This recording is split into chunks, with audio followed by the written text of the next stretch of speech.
Okay. My name's Colette Sandoval. I have had Akbash dogs for almost 5 years now. My journey with dogs, I've always had them my whole life. My family raised and bred Labrador Retrievers. So I was used to those type of dogs mainly. The crazy puppies that will tear up everything, but are super loving and gentle and good-natured and easy to train. And now we have dogs that are suitable for our lifestyle, raising livestock. When we got into raising livestock, we realized we needed livestock guardians for sure. And then we have herding dogs, which are Corgi and Mini Aussie right now. Those have to go through obedience training and then herding training, typically, but they do really well. What led us to the Akbash dog was purely vanity at first. When I looked up livestock guardians, they were the ones that looked the best on the internet to me, picture-wise. They were beautiful. I've always loved the Irish Wolfhound, and they do have that kind of appearance to them. Their hindquarters are slightly elevated more than just straight across the back, and that's what we prefer in the breed. They were gorgeous and came in mini coat lengths. So then that led us on our journey to find an established breeder and find our first Akbash dog. So the first one we got was, she was a 6-month-old pup, and she was on about a 500-acre ranch in the southern United States, and she hurt her paw. So since we were on 2.5 acres in Southern California, she was suitable for us. She wasn't going to be able to keep up on the whole 500 acres. So we got her. She was shipped on an airplane in a crate, and so she was very stunned for about a week to the whole change in her environment, which could be understandable. And so it took about a week for me to gain her trust. That took, feeding and getting to her level, just kind of bending down and getting her to smell my hand or slowly come out of the crate. After that, I would say it took 2 weeks for her to get established and realize that it's good and she's in a new environment, and she was great. The reason if I back up a bit, the reason we had to get Akbash or look for livestock guardians was we lost dozens of chickens, and then we started losing baby lambs. So we were raising the black belly sheep for meat, and we had our first set of lambs, and they were gone. And what we would see every morning from our kitchen window was about 3 to 5 coyotes on our hill, and we've always had dogs. So we had the German short hair pointer. Sorry, we had one of those, and they would constantly bark that fence line at those coyotes, and the coyotes would literally stay within 3 to 4 feet of them. They didn't care that those dogs were barking at them. And then, of course, they didn't keep them out. They came and killed some of our stock. So I was like, there's got to be an answer to this. We had never really heard of livestock guardians except maybe the Pyrenees that people had. And then, so anyways, I loved the look of the Akbash and went from there. And literally after Rasha established that was her home and those were her sheep and goats and kids, and I think we had a couple miniature cows at the time, that was hers to guard, and it didn't take long. I'd say it took maybe 3.5 weeks, and I never saw a coyote again. Right. So that was strange. I never saw an altercation. I never saw a coyote come into our property and that she had to fight. And so I had this concept that, the coyote will learn learn the lesson if it has a fight with this big mean dog in my yard. Well, that wasn't the case. So I called the breeder and I'm like, you won't believe this. I don't know what's happened. I've never seen her fight. She hasn't left the fence. The area she's supposed to be in, I don't know what's going on. The coyotes are just gone. And, the breeder assured me that, it's just their bark. So from what people have said about LGDs is true, they're more of a deterrent than anything. I don't really have to see that physical altercation between them and the predator. And I haven't really seen that, honestly, in 5 years. I know that others may have seen it more that have had livestock guardians for a longer time. But that was my first experience with her, knowing that, wow, like this is amazing. And I was able to see the difference between her and my other dogs, and that the coyotes were just gone. They never came back. I haven't lost an animal. I don't lose animals now, even. So they've really, really done their job. Yeah, there's some huge differences starting from day one. As soon as those pups open their eyes and they're able to move around, I notice a difference. They're not as energetic. They're curious about their surroundings, whereas the lab looks to the human, for fun and entertainment and bonding and, that kind of thing. It's not that the Akbash doesn't bond with people, because they do. It's just that they're more calm and assured of themselves from the beginning. They're not high energy. They're not highly excitable. They don't jump on you.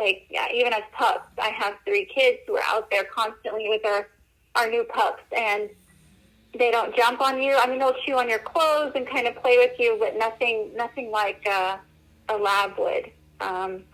They are highly independent, and they just know their job. It seems like from day one, they are calm with the goats and the sheep. I have some fun pictures of my puppies, and what they'll do is kind of start at the legs, sniffing up those goats, and just like, what is this thing? And just looking at it, gazing in admiration of this animal who sometimes likes those pups and sometimes doesn't.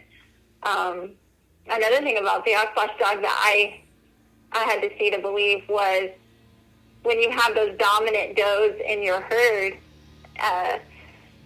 they'll put the dogs in check, especially when they have kids on the ground. So what I find is that those dominant does will headbutt my Akbash dogs, and my Akbash will always submit. They will lay on the ground and put their legs up and total, complete submission to that doe, and, kind of cower their head, lay there, look at them, and move on. Now, if a dog were to do that, were to, question their dominance, it would be a full-on fight. And I've seen that before, too. And it's with the Akbash, it's not a fight to the death, and what it is it's a warning, right? So you'll start with the warning bark with, stray dogs or dogs that they don't know, and if that dog continues to bark back or respond in an aggressive nature, the Akbash will then put it on its back and hold it down. After a minute, they'll let them up, and if the dog doesn't take the warning and comes back, it will get a little more serious. So they're just, they're friendly to the dogs in their pack at their house, but not to strays or unknown dogs. So a lot of controversy arises from that, believe it or not. But from what I know, the Akbash did originate in Turkey. They are very highly revered in Turkey, as well as the Congos. And I want to say they're from the east, maybe western Anatolian region of Turkey. And they're an ancient breed. They can't determine exactly where they came from, but they are a mixture of Mastiff and Gazehound, which in comparison to other white LGDs, that's a huge difference. And Akbash always produce that type of dog when they're bred. They'll always be white, and they will have a Gazehound Mastiff offspring. So they are true to their breed when they are bred. So they originate from ancient lines. Let me see if I can find some. I have some stuff about that, but I can't remember exactly. Yeah. So yeah, they did. It was slightly south of Ankara. I've had a couple. I've had the privilege of hosting a couple Turkish gentlemen who brought Akbash dogs to a friend of mine. And they, oh my goodness, they, like, the Congo and the Akbash are nationally recognized breeds and highly revered. And I think that they're starting to do a little bit more research. They don't have a national breed registry there like we do here, but they are starting to get involved in that in the more of the European area to find out where these dogs originated from, and then it's moving into Turkey as well. Defending property, Akbash would be okay at that, but they're true LGDs. They're not people aggressive.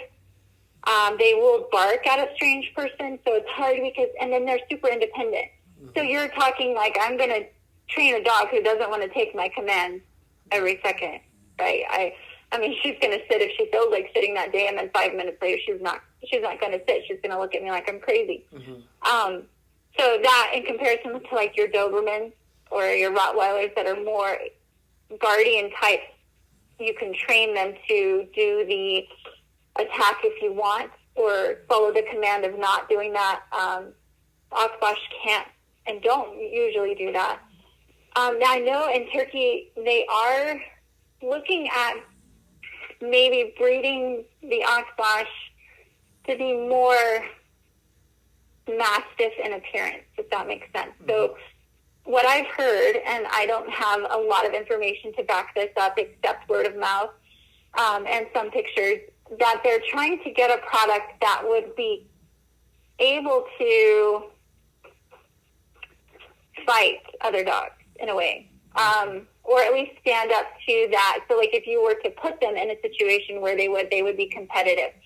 Not that they wouldn't be the way they are, but they want them to be shorter, stockier in appearance, and that kind of thing. So typically that's why our Akbash Dog Association of America put breed standards together. So that way we have what our breed should be and what it originally was. I'm not saying that the Turkish people are not following that, because I can't say that. I don't know for sure.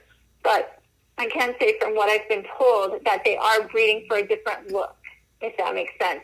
Rather than us, and I've had people actually comment that are from Turkey saying that at least the U.S. breeders are keeping the breed the way the original breed was. So we're trying to do that through our association and through UKC. We do have breed standards that we try to stick to here. From the beginning of inception of, finding these dogs in Turkey and then seeing how they're used in Turkey, they've been used as livestock guardians for thousands of years. The Nelsons went to Turkey in the 70s, and what they went there familiarizing themselves with the the more common white guardian breeds that we have here, like the Pyrenees or the Maremas, and noticed that there was a white dog in Turkey that was doing the same job. They brought over 40 dogs to the U.S., so they're the first people to import dogs from Turkey to the United States. And that's how we have our breed here. I think the first one was brought in 1978. They arrived in the U.S. And so that was when the Akbash Dog Association of America started too. And then in 1980, the USDA did a study on them, and that was an interesting what they had found out too. So they took, the USDA started a study of livestock guardians, and it was based in Du Bois, Idaho, and it was under the U.S. Sheep Experimental Station. That's where it was housed, and I believe it was Dr. Green and Dr. Woodruff.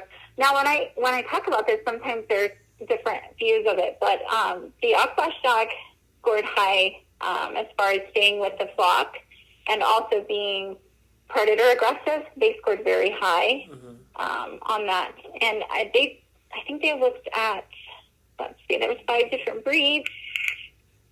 763 dogs were looked at in this study. So, and there was little known about the Akbash dog at this time. I mean, you can imagine if the first one was brought in 1978, and then in 1980 the USDA did a study and included this dog. It was amazing that the Akbash dog was even included in the study. And then in 1996 they did another study, and that was 30 purebred Akbash dogs, and then 30 Anatolian shepherds, I believe, replaced with sheep. What they came to the conclusion of is that the Anatolian shepherds were a little more aggressive to stock than the Akbash. They both were aggressive about the same amount towards predators. And I forget what else. There was more stuff in the studies, but those are so fun to research and look at, and just kind of compare the studies that were done. And there's more studies being done now. I know Texas AgriLife is doing a livestock guardian dog study. Yeah. I met at the Akbash Dog Association. We have an annual meeting every year, and it was in Llano, Texas. Mm-hmm. And I have the privilege of meeting the gentleman who started that. So he's starting to look into getting purebred Akbash dogs too. Wow. Let's see. There was an Israeli cattleman. This is a fun story. So he had, he's part of the Cattlemen's Association in Israel, and his name is Omar Biner. I hope I'm pronouncing that correctly.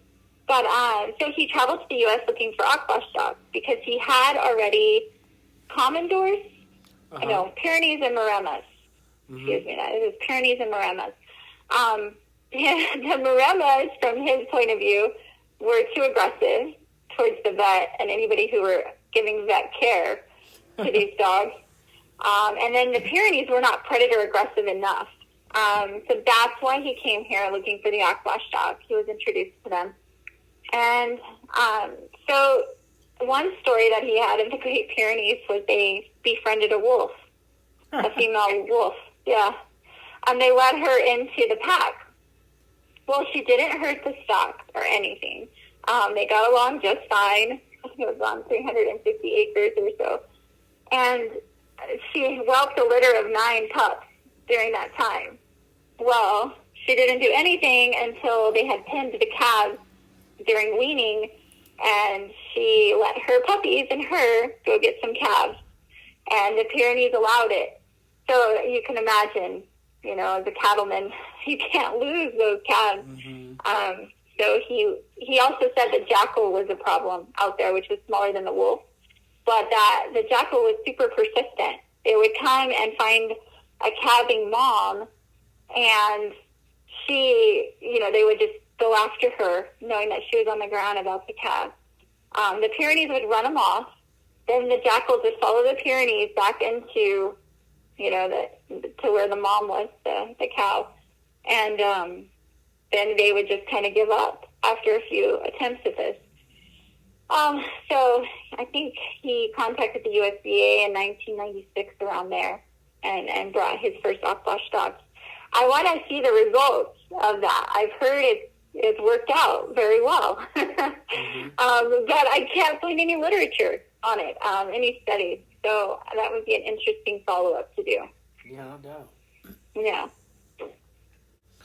I think there was a documentary called The Lost World of the Holy Land, and those Akbash dogs are on that documentary for about 5 minutes. Oh. So I think it was 1998 or 97 that the UKC became the breed registry of the Akbash dog. Before that, it was the Akbash Dog Association of America that had the only breed registry, and they still keep accurate records of that. So the UKC even allowed us to do single registry because we kept a good relationship with them over the years.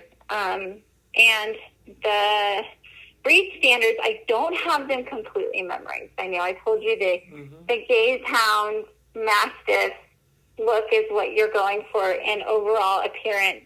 But there is general appearance, like they need to be long-legged, lean, muscular dogs. They need to have imposing size and strength. I know some people say that size can slow a dog down. But with the overall gaze hound, mastiff, combination that the Akbash dog has, they're very agile. In fact, I keep mine in working condition, but I say that because I feed them just like I do regular dogs. They almost keep themselves in working condition, if that makes sense. Yeah. They eat what they want, they'll leave what they don't want. And they know, they stay in tip-top shape, very muscular, very strong, very agile. They are longer in proportion body-wise than they are height-wise.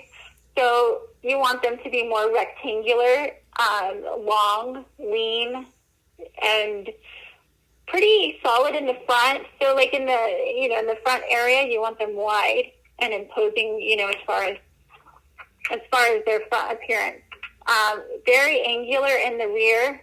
We want angularity in those hind legs so that they can move freely and quickly. Let's see. So the difference between them and maybe the Pyrenees is that, that stop right on the top of the muzzle. Mm-hmm. The Akbash dog, it's supposed to flow slightly down and forward into the muzzle. Mm-hmm. There is no stop there. The eyes are medium-sized, almond-shaped, and set well apart. The eye color can be golden brown to dark brown. I think the darker brown color is preferred. We have some disqualifications in the eyes, of course, which would be blue or lack of pigmentation. The pigmentation, that brings me to that. The pigment on the Akbash dog is dark. It's supposed to be dark. That's highly desirable. The nose, the inside of the mouth, the underneath the belly. So your pigment's important. And as breeders, you breed for good pigment. And that comes with, protecting them from the sun, protecting their bodies in the cold. So their nose will turn a little pink in the winter, which is fine. But if there's lack of pigment on the nose and it's got pink on it all the time, that you wouldn't want to breed in. It's not a disqualification, but you would not want to, breed that into the Akbash dog. And there are some, very few, that have a pink nose. Their teeth are large, evenly spaced. A scissor bite is preferred, but a level bite's acceptable also. Missing more than one teeth is a serious fault, and an undershot or overshot bite. I know that a lot of breed problems are not found in the Akbash dog, and I think that's because it's not overly bred, and it is not. So if we talk about purebreds, right? You know what you're getting characteristic-wise and overall breed standard. You would stick to that. And with that comes little to no problems medically with these dogs. You can get genetic testing done, and I know a lot of breeders do that. I know a lot of breeders do the hip testing. I am not one of them. And the reason is the OFA, it can only determine the hips of one dog at that one stage in its life. So it's not gonna. So it could say that the dog is completely fine in their hips. They're not going to be prone to hip dysplasia or joint problems. As that dog matures or grows, that can change completely. And there's been studies on that. So there is the pin hip test. And the reason I haven't done the pin hip test only is because it requires anesthesia. And since Akbash dogs are not prone to hip dysplasia at all, I don't see the need to take my working dogs out of their environment, put them under anesthesia, and subject them to that. Mm-hmm. And I know that's a controversial stance, but I don't see the need. And if overall, when I was finding my breeding pair, I have mentors and breeders that I had look at my dogs and look at my pups before I got them. And, there's a long line of really good breeding into them, and then they're producing the same thing. It's just amazing quality pups. We've shown ours in a couple UKC shows, which is good. I literally take my Mel out of the pen, out of the goat pen, and take him to the show. And he did amazing. They're very versatile in that way. I've had 2 litters so far only. And out of those 2 litters, one of the dogs is a companion pet type dog who's doing excellent in his new home, and is the life of the party, I hear. Mm-hmm. So, they can be pets. They don't have to have like this huge property. They don't have to have other dogs to be companions with. They're very independent, and they're not high energy by nature. So, I wouldn't say put them in an apartment environment or put them in a small backyard where, they're going to constantly be barking and bothering people, because that's just not ideal for them. But this gentleman actually has his on 2 acres, but, that pup lives in the house and goes with him everywhere to town to race car shows and does fine. He might have his own podcast soon. I don't know. He's getting to know a lot of people.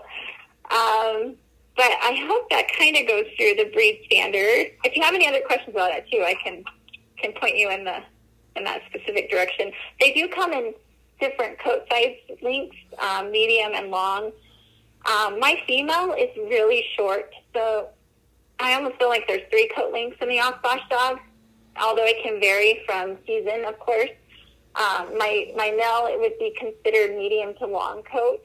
He gets a really nice mane, and his tail's feathery, but not as much as some, which is perfect. I mean, they can withstand any climate. Mm-hmm. I mean, even the short-haired Akbash would do well in the cold and in the summer. They have dual coats that they shed out, during the summer. So they do well in all environments. Yeah, I mean, you look for that breed standard. I mean, I'm looking at the angularity in their hind legs. I'm looking at their willingness to bond with the goats and the sheep, and watching how confident they are in their litter mates. Comparably, I see the difference sometimes in them. That changes, though. I mean, you're talking like I get to see them up until about 10 to 12 weeks. I usually keep mine that long. And then I find that their character traits change. So I don't put a lot of weight on that particularly. I'm looking mainly at the pigment. I want deep, dark pigment in my puppies. I want that nice angularity, that curled tail, I mean, Akbash is not...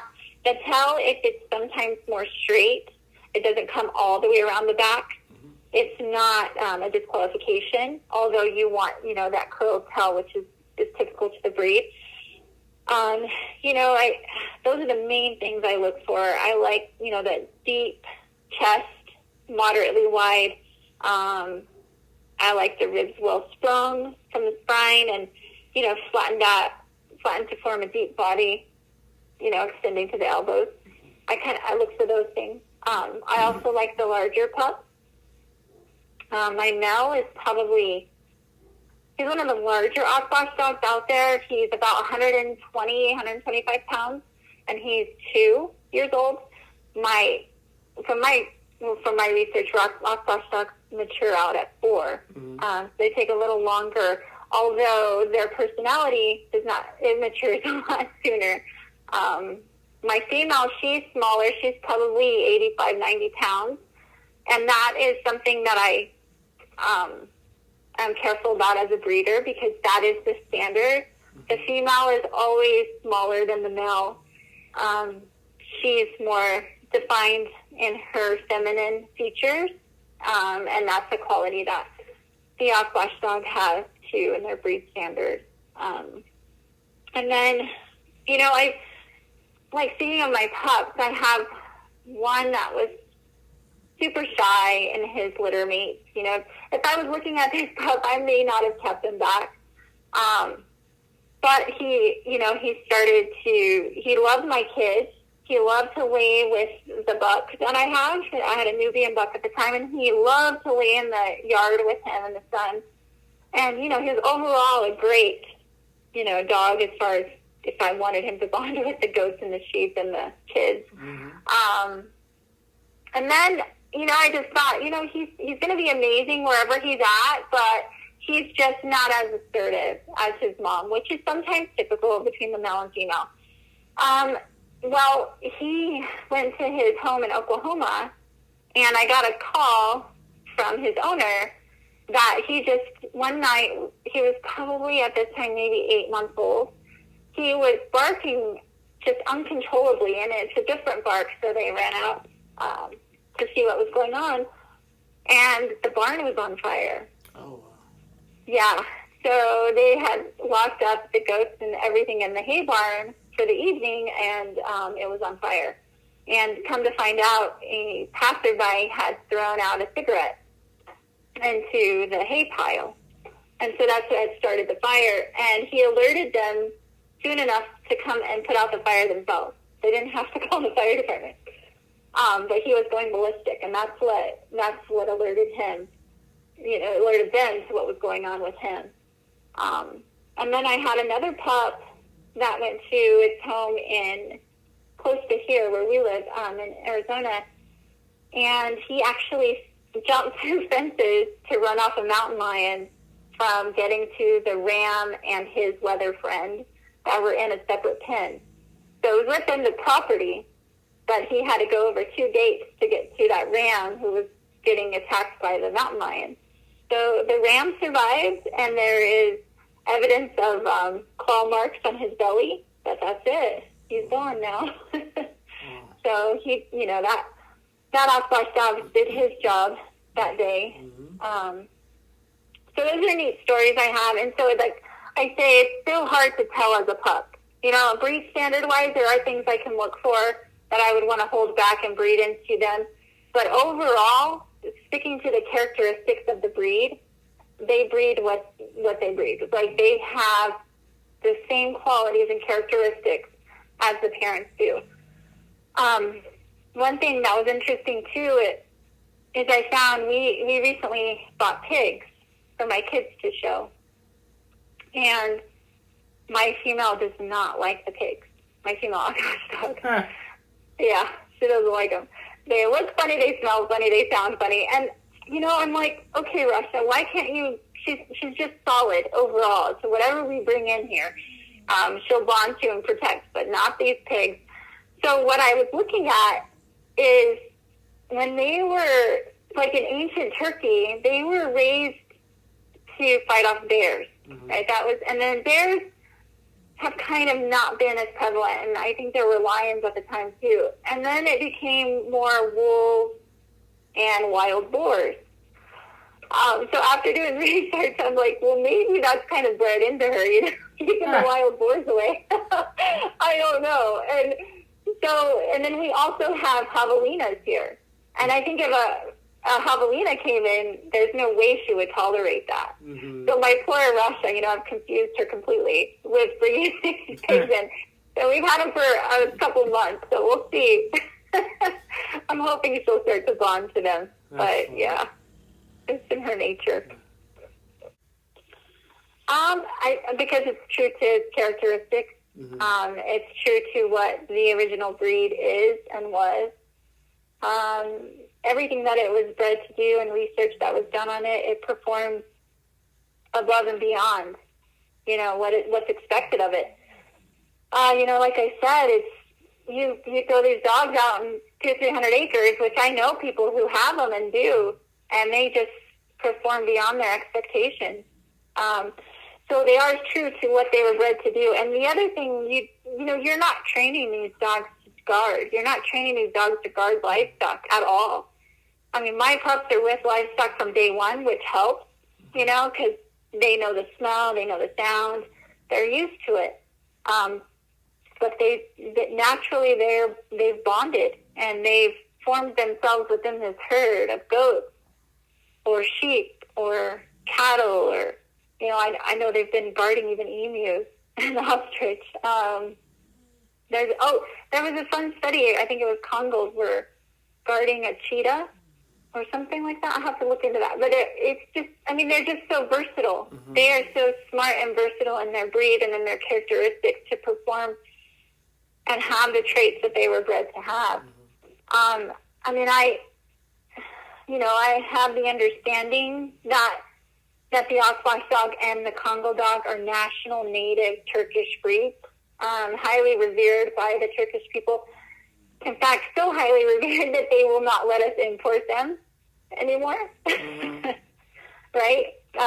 But from what I understand and from what I gather from DNA research that was done, and also from people I've talked to from Turkey and who have visited Turkey, is, in my view, with what my limited experience is, it's different. There are some definite differences, although I wouldn't sway my puppy owners to go one way or the other, right? If that makes sense. Mm-hmm. I evaluate what they're looking for and what they're wanting the dog to do, and then we go from there. But so my female is calm-natured, but very aloof to strangers. In fact, so much so that if somebody that she doesn't know will come into the pen to see the goats or whatever we're having there, she runs away. She kind of looks at them with disdain and runs away. The only time I've ever seen her bark at someone was when she had pups, which is understandable, right? You know, somebody's coming into your pen with pups, you're going to bark at them. Mm-hmm. But they are bite inhibited to people. They do not typically ever bite people. I don't think there's ever a case of them purebred Akbash dogs doing that. And then she'll hold back. Like if there's deer on the mountain or things that we see that my male is posturing and barking at right away, she'll kind of not do it until they get within a certain distance. They have it in their head, the distance that these predators are supposed to be at. And it's fun because we get to monitor that with the deer. So mine are not raised around deer, so when they see the deer coming down the mountain, they posture and bark at them. But the male, he'll do that, and I almost feel like Rasha, the female, keeps him in check. Like she gives him guidance. She is definitely in charge. You know, she kind of keeps him in line, and he almost looks to her for the answer at times if he's unsure. And I would tell, you know, the breeder I bought, my mentor, that, and you know, she told me a fun story of Turkey. When she went there, the sheep herders tell her that they always have one female per 5 males out with the sheep. Mm-hmm. And their reasoning is that the female, for one, will stay back with the sheep as the males go out and chase the predator or attack the predator. And she also keeps them in line. Like, she keeps them focused. She keeps them where they're supposed to be. And imagine one female dog keeping 5 dominant dogs, 5 dominant male dogs in check. But that's how it works. And I thought, you know, I could really see that, especially in the, you know, how they are in their pack. How she's the dominant female, and he almost looks to her for, you know, what I'm supposed to do, where I'm supposed to be. Is that a serious threat or not? You know, and she's always been that way. At 6 months, she was very focused, I didn't have to worry about her chasing stock ever. She never chewed things up, you know, tearing things apart. And then I got a male Akbash dog, and he was different. You know, at dusk, he would want to chase the stock a little bit. So, you know, you had to tell him no. And they do respond very well to that. So it's not that they won't do it. They do, especially when they're young. That 6 months to 18 month time frame, they do need guidance. I don't say it's training because they don't need to be trained to be guardians. But they do need guidance. They need to be taught the word no. They need to be told what's acceptable or what's not. And chasing stock is not acceptable, and they need to be taught that right away. You know, and there's ways to teach them that quickly. And typically, I I know it's controversial. Here we go. I'll say it again. But Akbash dogs have been proven to be ready to guard at 6 months of age. Mm-hmm. Now, they might not be at their peak weight and strength, but they are very serious in doing their job at that age. Mm-hmm. So if you throw them out into an environment where you've got 600-700 acres, you know, you might need more than just one dog, obviously, right? And you're going to need an older dog, too, than 6 months. But if we're talking about deterring predators, they can do it at that age. Mm-hmm. You know, they might not have the physical strength with, you know, you don't want to set them up for failure, right? So you don't want to just throw them out there, which is typically what they do in the United States. You know, they throw them out there and say, you need to guard these sheep. And, you know, that's a lot to ask of any dog. Where in Turkey, what they were used for was that same function, but they always had a shepherd, right? There's a shepherd that lives with the flock. And so that shepherd in return watches for the Akbash dog or gives them guidance. You know, if you're going too far, that's not acceptable. If you're playing over here, that's not acceptable. You know, so they're given guidelines, and that keeps them where they need to be and doing their job efficiently.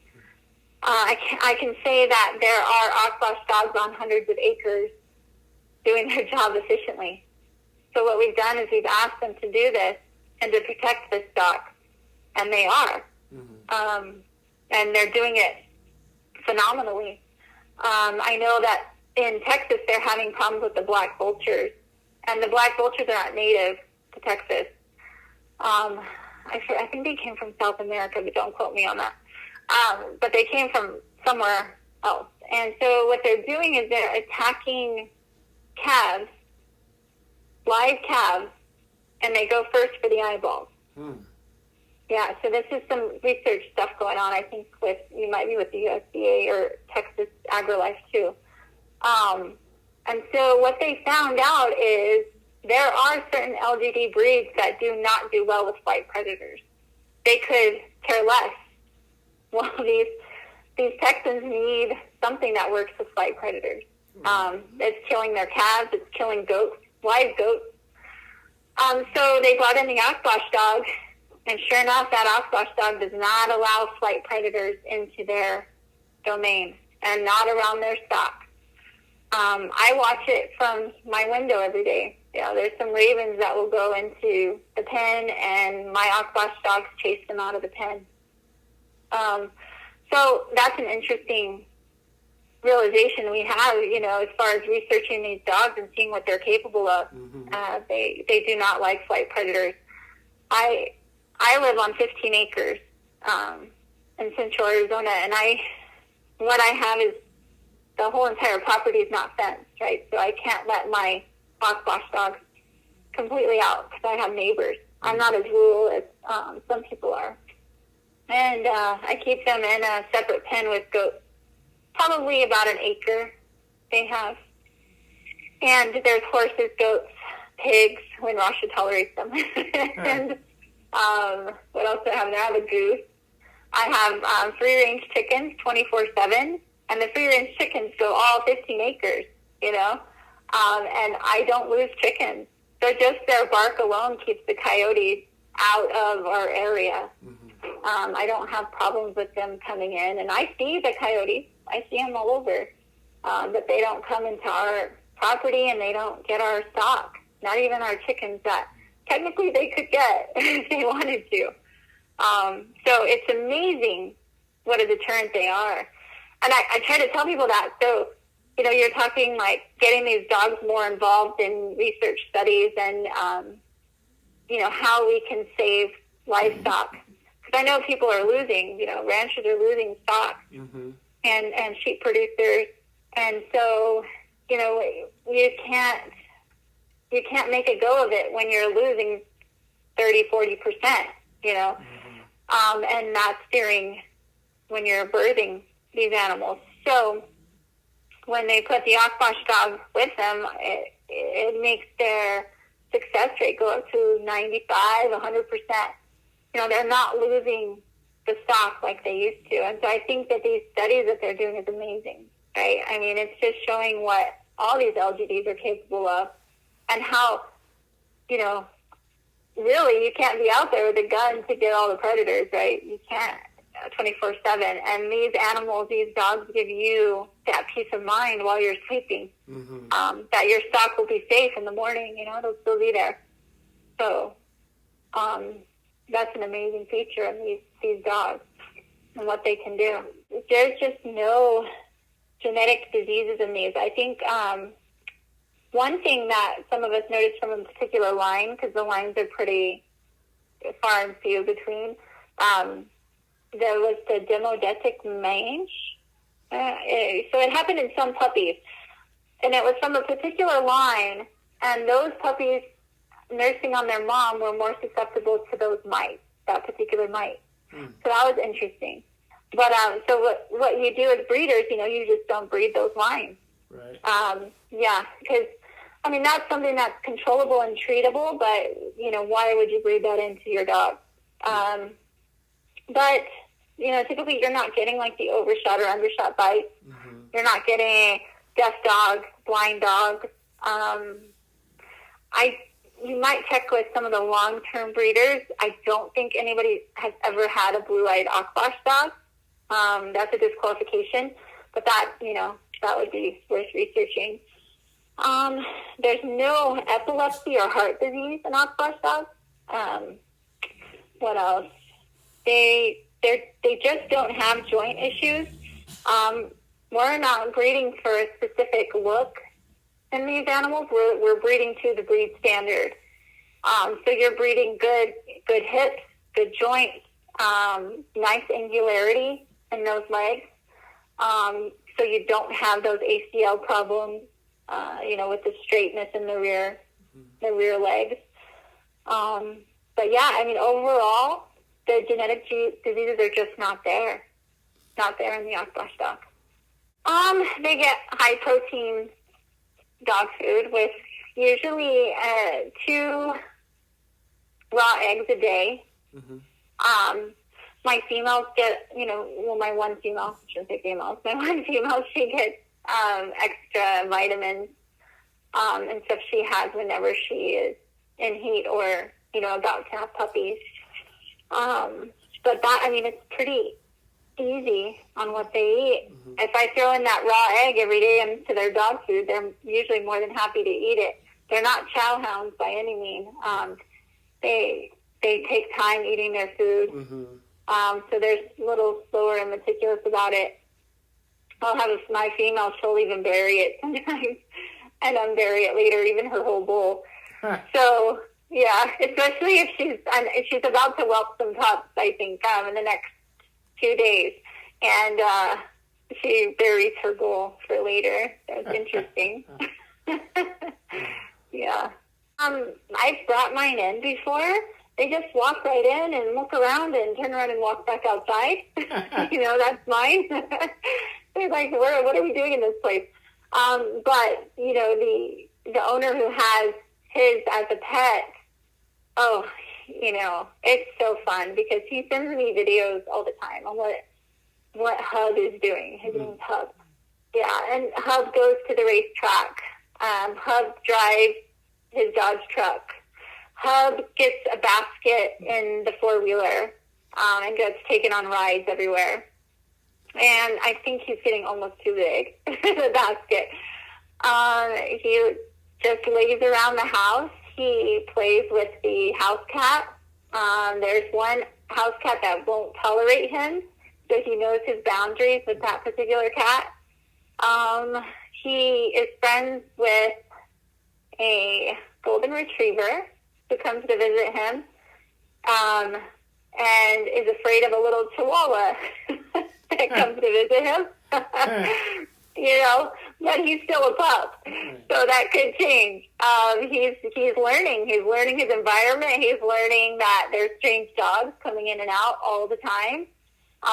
So what I tell my owners is that, enjoy it, but it could change.